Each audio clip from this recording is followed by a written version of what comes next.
प्रधानमंत्री बनने के सवाल पर पहली बार बोले अखिलेश, दे दिया बहुत बड़ा सरप्राइज, महाबैठक में हो गया बड़ा फैसला, बीजेपी को दिया बड़ा झटका। अखिलेश यादव ने क्यों कहा योगी आदित्यनाथ का दिल बहुत छोटा है, मीडिया पर भी भड़क गए अखिलेश, बोल दी बड़ी बात, कहा तुम जैसे मीडिया वालों से दूर रहना है। अखिलेश ने बोला जोरदार हमला, कहा लातों की भूत बातों से नहीं मानते, भरी सभा में जनता के बीच खाई सौगंध, कहा 24 में बीजेपी को हराने का हो गया प्रबंध। उसी के उपचुनाव ने बहुत कुछ साफ कर दिया है। नेताजी मुलायम सिंह यादव की गैर मौजूदगी में ये चुनाव अखिलेश यादव ने लड़ा, लेकिन इस बार जो इतिहास समाजवादी पार्टी ने बनाया है वो बीजेपी को रह रह कर चुभ रहा है। सियासत की बिसात अखिलेश यादव ने कुछ इस तरह से बिछा दी है कि 2024 में बीजेपी के बड़े बड़े धुरंधर मैदान में चित हो जाएंगे, जिसकी शुरुआत अभी से अखिलेश यादव ने नेताजी मुलायम सिंह यादव के अंदाज में कर दी है और पहलवानी करते हुए खुद मैदान में उतर गए और बीजेपी के बड़े बड़े नेताओं को पटखनी दे रहे हैं। 2024 के लिए कई सारे प्लान तैयार किए हैं ताकि भाजपा को किसी भी सूरत में सत्ता से हटाया जाए। इंडिया गठबंधन के साथ मिलकर अखिलेश यादव ने बीजेपी को सत्ता से हटाने की जो कसम खाई है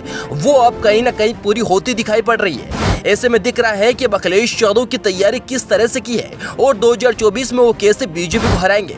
अखिलेश यादव भी इंडिया गठबंधन के साथ खड़े हैं, लेकिन इंडिया गठबंधन की तरफ से अब तक प्रधानमंत्री पद के चेहरे का ऐलान नहीं किया गया है। हर कोई ये जानना चाह रहा है कि कांग्रेस की तरफ से कोई प्रधानमंत्री पद का उम्मीदवार होगा या फिर अखिलेश यादव या कोई दूसरा नेता मोदी के सामने 2024 में खड़ा होगा।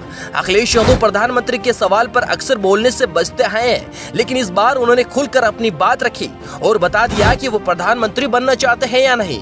इंडिया गठबंधन अब तक प्रधानमंत्री उम्मीदवार कौन होगा इसका ऐलान इसलिए नहीं कर रहा था कि ताकि किसी भी तरह से फूट ना पड़े, लेकिन कुछ नेताओं के बयान से साफ हो चुका है कि ज्यादातर लोग यही चाहते हैं कि अखिलेश यादव ही मोदी के सामने चुनाव लड़े।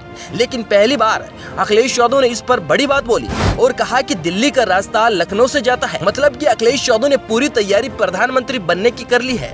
उत्तर प्रदेश में अगर सपा को बड़ी जीत मिलती है तो अखिलेश के लिए प्रधानमंत्री बनना आसान हो जाएगा। ये बात अखिलेश यादव भी अच्छी तरीके से जानते हैं, इसलिए उन्होंने एक जनसभा को संबोधित करते हुए साफ साफ कह दिया कि पहले उत्तर प्रदेश फतेह किया जाए, फिर दिल्ली पर भी फतेह किया जाएगा। अखिलेश यादव यूं तो योगी आदित्यनाथ सरकार पर हमेशा हमला बोलते रहते हैं, लेकिन इस बार उन्होंने योगी सरकार की पोल खोलने का काम किया। अखिलेश ने आरोप लगाया कि राज्य में स्वास्थ्य सेवाएं ठीक नहीं है। अखिलेश ने कहा कि योगी आदित्यनाथ का दिल बहुत छोटा है। दरअसल अखिलेश यादव इस बात को लेकर तंज कस रहते हैं कि राज्य में सड़कों का निर्माण बहुत कम किया गया, अस्पताल भी कम बनाए गए, इसलिए अखिलेश यादव ने कहा कि योगी का दिल बहुत छोटा है, वे कुछ बड़ा नहीं चाहते। मीडिया पर अक्सर भेदभाव करने का आरोप लगता रहता है क्योंकि ज्यादातर मोदी की खबरें ही मीडिया में सबसे ज्यादा चलती रहती है और इस बार अखिलेश यादव मीडिया पर भी भड़के और उन्होंने कहा कि मीडिया संस्थानों से दूर रहना है।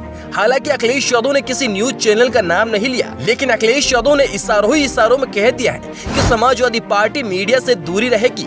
और आपको बता दें कि मीडिया का देश में बहुत इंपॉर्टेंट रोल होता है, लेकिन किसी एक पार्टी के बारे में बोलना सही नहीं है। इसलिए लोगों का ये भी कहना है कि मीडिया अब गोदी मीडिया के नाम से जानी जा रही है। एक बार कमेंट बॉक्स में अपनी राय जरूर दें कि 2024 का लोकसभा इलेक्शन कौन जीतेगा।